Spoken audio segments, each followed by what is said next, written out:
Halo semua, halo everyone. Jadi saya mau membuat video presentasi eh, tentang tugas UTS Technopreneur. Mungkin bisa dilanjutkan sama video perkenalan di awal. Halo, nama saya Salman Hakim.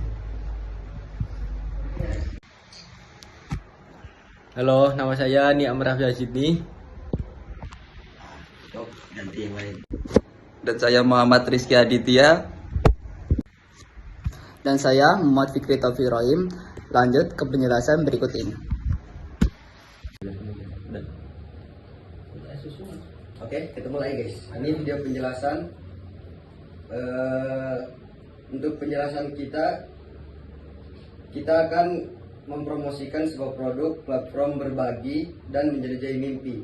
Nama brandnya itu Dream Scenes.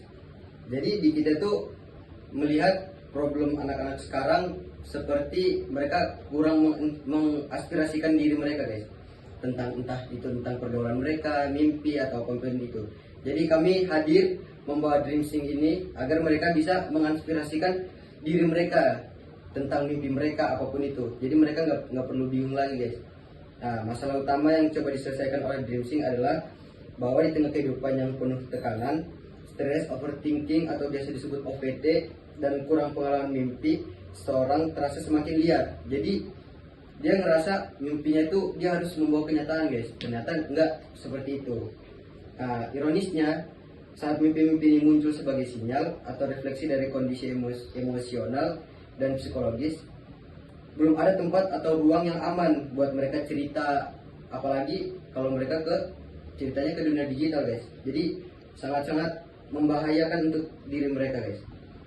Akibatnya banyak orang kehilangan kesempatan untuk memahami mimpi mereka secara positif, dan itu berubah menjadi negatif guys, dan mengubahnya menjadi alat untuk eksplorasi diri atau sumber inspirasi kreatif.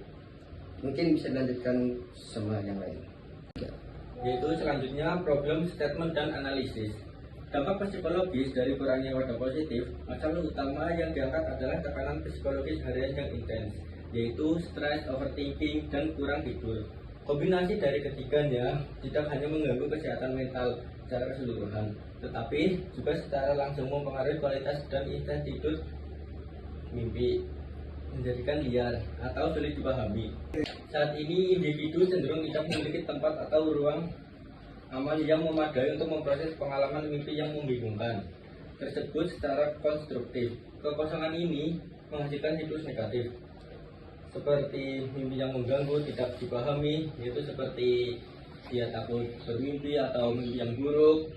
Dua, hal ini menambah kebingungan atau kecemasan, seperti tidak bisa tidur. Tiga, kecemasan tersebut kembali berkontribusi pada stres dan overthinking, yaitu selalu memikirkan pikiran yang berlebih-lebihan lah. Oke, lanjut solution, proposal, dan objektif.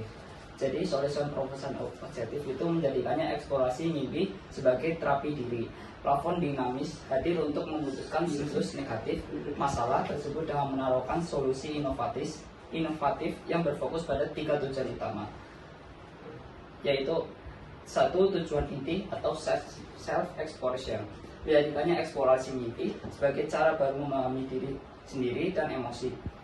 Ini bisa mengubah mimpi dari sumber kebingungan menjadi petunjuk yang bisa diuraikan maknanya. Jadi tujuan inti ini adalah kita bisa memahami diri sendiri dengan mengeksplorasinya mimpi sebagai sumber kebingungan menjadi petunjuk yang bisa diuraikan. 2. Tujuan komunitas atau safe space, menciptakan komunitas digital yang safe space.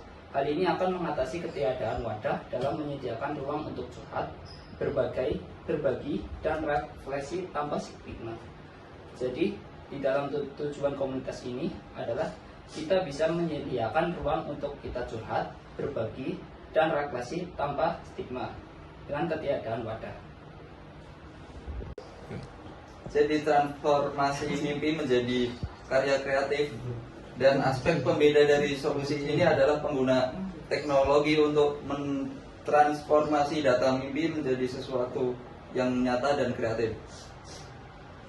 Tujuan kreatif atau transformation, mengubah mimpi menjadi karya ini mewujudkan melalui AI art, musik, dan storytelling generator.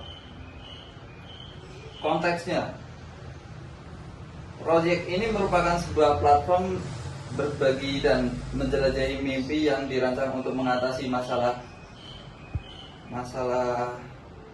anak-anak, remaja, dan hingga dewasa oleh tekanan hidup yang modern ini.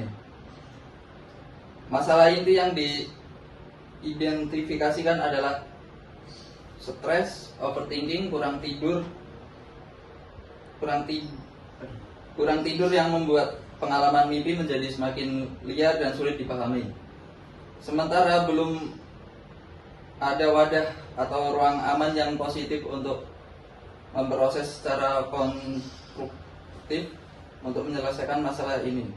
DreamSeek memiliki 3 tujuan objektif utama. Oke, lanjut ya. DreamSeek ini memiliki 3 tujuan utama. Yang pertama, transformasi diri. Menjadikan eksplorasi mimpi sebagai cara baru untuk memahami diri sendiri dan emosi. Sebagai contoh, dia bisa memahami diri sendiri dengan cara memandang mimpinya itu dengan kacamata yang positif, enggak ke negatif. Yang kedua, pembangunan komunitas. Menciptakan komunitas digital yang safe space untuk curhat, berbagi, dan refleksi tanpa ada stigma. Jadi dia mencurahkan mimpinya ke DreamSeek itu dengan tepat, tanpa dia perlu merasa dihakimi, terbebani. Jadi dia bebas menceritakan apapun itu. Inovasi kreatif, mengubah pengalaman mimpi menjadi karya nyata melalui AI, art, musik, dan storytelling generator. Jadi mereka tuh bisa mencurahkan mimpi mereka bukan hanya ke anggota-anggota DreamSeek. Jadi kita mempunyai website juga, kami hadir itu biar mereka bisa mencurahkan secara digital dengan basis AI. Secara keseluruhan, DreamSeek itu bertujuan untuk mengambil fenomena alam bawah sadar yang sering diabaikan atau mengganggu, dan itu mereka rasa kayak itu hal yang percuma untuk dijelaskan. Jadi mereka sering mengabaikan, ternyata itu hal yang penting juga. Dan mengubahnya menjadi alat yang kuat untuk kesejahteraan emosional dan ekspresi kreatif penggunanya. Jadi mereka bebas berekspresi. Jadi bukan cuma tentang mimpi itu nggak penting. Jadi mimpi itu salah satu hal paling penting buat emosional kita. Gimana cara kita melepaskan ke orang, bagaimana caranya kita menjelaskan diri sendiri agar orang dapat memahami diri kita sendiri.